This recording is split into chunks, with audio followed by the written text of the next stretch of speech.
नमस्ते। आज हम देखेंगे झारखंड के लोक नृत्य। सबसे पहले देखते हैं छऊ नृत्य। इस नृत्य का जन्म स्थान सरायकेला झारखंड में है। यहीं से यह नृत्य मयूरभंज जो कि उड़ीसा में है एवं पुरुलिया पश्चिम बंगाल में फैला। अभी यह नृत्य सरायकेला, मयूरभंज एवं पुरुलिया जिले का मुख्य लोक नृत्य है। इसे सरायकेला रियासत का संरक्षण प्राप्त था।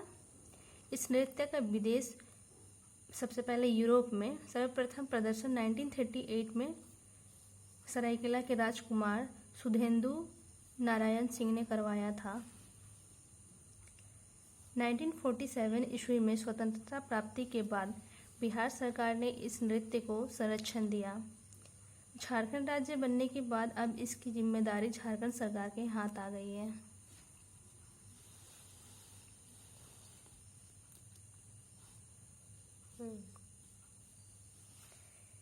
इस नृत्य में पौराणिक व ऐतिहासिक कथाओं के मंचन के लिए पात्र तरह तरह के मुखौटे धारण करते हैं। यह पुरुष प्रधान नृत्य है। छऊ नृत्य की दो धाराएं हैं। पहला है हथियार धारा। इसमें वीर रस की प्रधानता होती है और यह अधिक लोकप्रिय है। दूसरा कालीभंग धारा। इसमें श्रृंगार रस की प्रधानता होती है। छऊ नृत्य में प्रसंग का कथानक हमेशा मौजूद रहता है। बाकी लोक नृत्य में सिर्फ भावव्यक्ति होती है।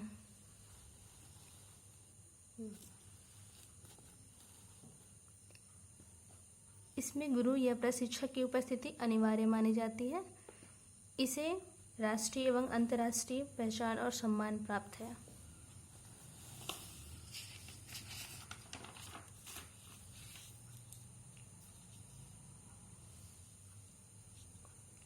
इस नृत्य को यूनेस्को ने 2010 में विरासत नृत्य में शामिल किया। मयूरभंज, उड़ीसा, पुरुलिया, पश्चिम बंगाल और सरायकेला की शैली में सरायकेला शैली काफ़ी शांत मानी जाती है। इसमें शक्ति की पराकाष्ठा का प्रदर्शन होता है। इस नृत्य का उद्भव सिंहभूम के पोड़हाट राज्य के सैनिक शिविरों में हुआ। महात्मा गांधी के समक्ष 1941 ईस्वी में इस नृत्य को प्रस्तुत किया गया था। यह अकेला ऐसा नृत्य है जिसमें 6 लोगों को पद्मश्री पुरस्कार मिला है। राजकीय छऊ नृत्य कला केंद्र सरायकेला की स्थापना 1960 ईस्वी में की गई। इस कला केंद्र में सरायकेला शैली एवं खरसवां शैली नृत्य का प्रशिक्षण दिया जाता है। इस नृत्य के मानभूम शैली के संरक्षण एवं विकास के लिए राजकीय मानभूम छऊ नृत्य केंद्र शिल्ली की स्थापना 2011 में की गई थी। दूसरा है जादूर नृत्य। यह नृत्य कोलोम सिंह बोंगा पर्व जो कि फागुन में मनाया जाता है, उसके बाद आरंभ होता है, और सरहुल पर्व जो कि चैत में मनाया जाने वाला है, उस समय तक चलता है।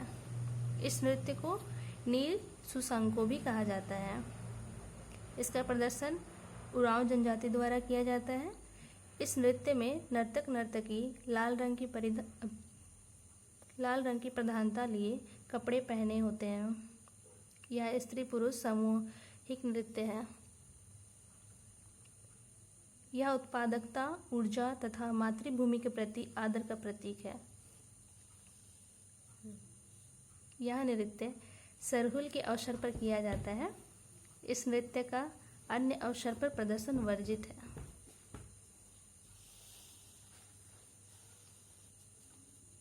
अगला देखते हैं जापी नृत्य या फिर शिकार नृत्य। यह शिकार नृत्य है। यह सरहुल पर्व जो कि चैत माह में मनाया जाता है, उस समय से प्रारंभ होकर आषाढ़ी पर्व जो कि आषाढ़ तक चलता है। अगला है कर्मा। इसे लहुशा नृत्य भी कहते हैं।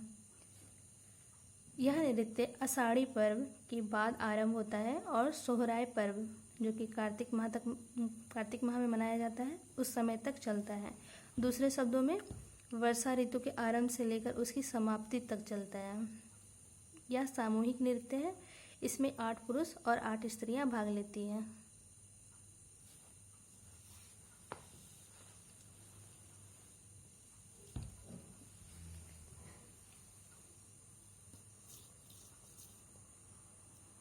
और कर्मा वृक्ष की 3 शाखाओं को अखड़ा में गाड़ दिया जाता है, जिसके चारों ओर रात भर नाच गान किया जाता है। इसमें एक दल गीत की एक कड़ी उठाता है, जबकि दूसरा उसे दोहराता है। कर्मा में गाए जाने वाले गीत को लहुशा गीत कहा जाता है, जिस कारण इस नृत्य को लहुशा नृत्य भी कहा जाता है। अगला है मागे या माघे या जोरगो नृत्य। यह नृत्य सोहराय पर्व के बाद आरंभ होता है और कोलोम सिंह बोंगा पर्व तक चलता है। इसका प्रधान अवसर माघे या माघे पर्व है। यह नृत्य महिला पुरुषों का सामूहिक नृत्य है। इस नृत्य में पहले नृत्य होता है, फिर रुककर गीत चलता है, उसके बाद बाजे बजाए जाते हैं।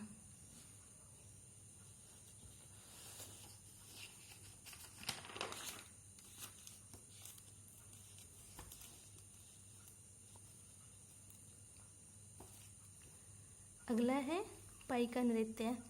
यह एक ओजपूर्ण नृत्य है। इसमें नर्तक सैनिक वेश धारण कर नृत्य करते हैं। यह मूलतः युद्ध नृत्य है।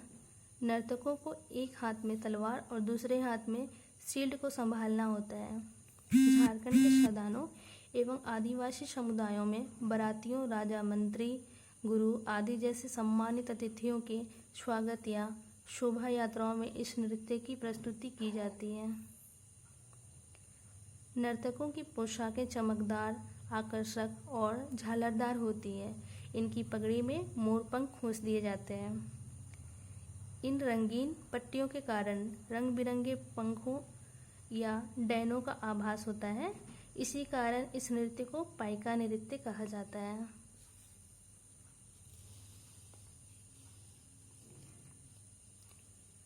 यह नृत्य पुरुष प्रधान होता है, इसीलिए इस नृत्य के कलाकारों की भावभंगिमा पुरुषोचित होती है।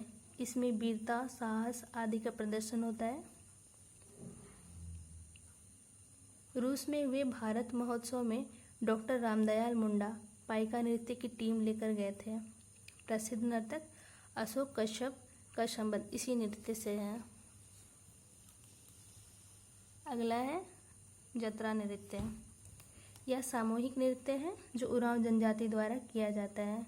इस नृत्य को कुआडिंग नृत्य भी कहा जाता है। इसमें युवक युवतियां एक दूसरे का हाथ पकड़कर कतारबद्ध नृत्य करते हैं। ये कभी वृत्ताकार और कभी अर्धवृत्ताकार के रूप में नृत्य करते हैं।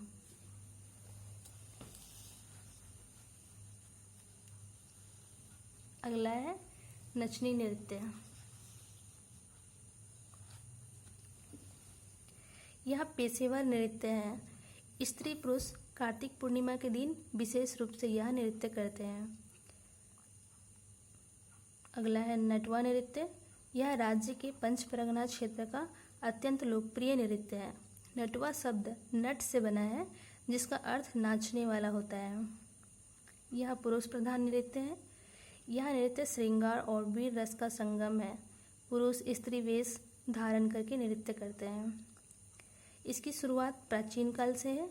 इस नृत्य में कलाकार कलाबाजी की प्रदर्शन के साथ बताते हैं कि लड़ाई के मैदान में वे दुश्मन के साथ किस तरह लड़ते थे। यह नृत्य वीरता का प्रतीक है।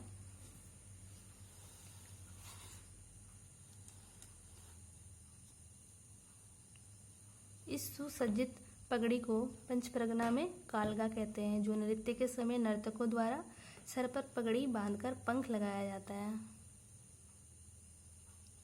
अगला है झूमर नृत्य। यह नृत्य मुख्यतः फसल की कटाई के अवसर पर किया जाता है। यह स्त्री प्रधान नृत्य है। जनजातियों द्वारा विवाह तथा अन्य पर्व त्योहारों के अवसर पर भी इस नृत्य का प्रदर्शन किया जाता है। यह नृत्य घेरा बनाकर समूह में किया जाता है। आज के लिए इतना ही, और जो भी हमारे वीडियो हैं वो आपको हमारे टेलीग्राम चैनल में इसका PDF मिल जाएगा। धन्यवाद।